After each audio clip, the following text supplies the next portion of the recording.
would someone describe your brand? What impression does it leave? So you have to think about, when someone looks at your brand, are you consistent? And I have an example here where when I was making the printouts, I printed out this one side first of the blog, one of the things that one of the handouts that I had, and then I went to do the second side. And my computer got crazy and sort of put like a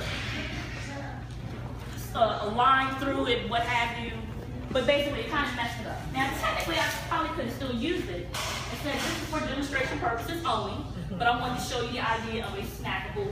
I go back to how I'm carrying myself personally. Is that helpful to my overall business brand? No one else can identify your brand's values and point of view other than the individuals who comprise it. The most successful brands stand for an idea, and that idea is a good place to start when it comes to distilling your brand values into a key concept or identity. Now, my brand identity is Poise, Poise, Etiquette. Everything that I do, it's even the title of my business, the Pope Institute for Poise, Poise, and Etiquette. And so everything that I have, I try to market it in a way that I'm touching those three things, and I'm keeping that voice, that identity out there, so that way you identify and you start having a brand recognition of the Pope Institute. The visual, which is 55%. That means as soon as you walk in the door, before you even open your mouth, 55% of my judgment is based on how you look alone. 38% is how you sound, and 7% is actually what you say. And what you say is the part that makes you sort of credible with things. You know, it speaks to, are you really knowledgeable? Do you know what you're talking about? But before you even get a chance to prove that to someone, they've already made a judgment call based on how you look. So let's talk about that. Do have a business card. Don't be caught without one or enough. Don't present them worn or written on.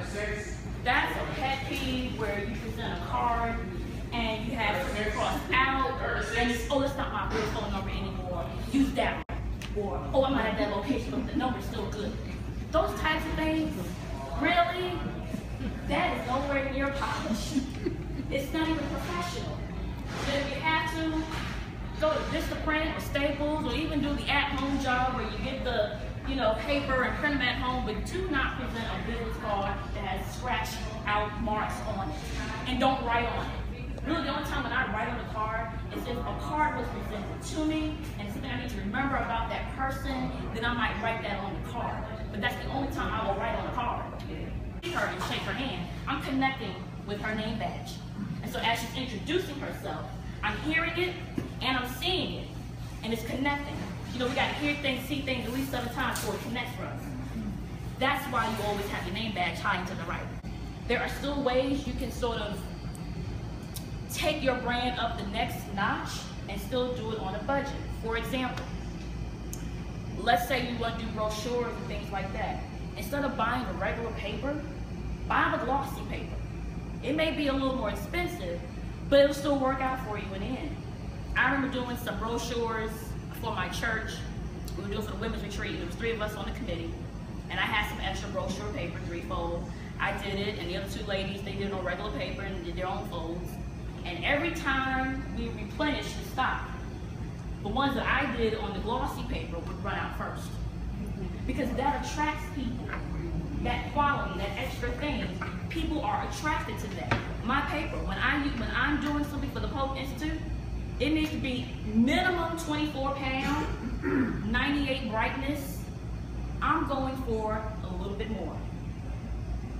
And I'm confident that the changes that she suggested are actually going to be helpful.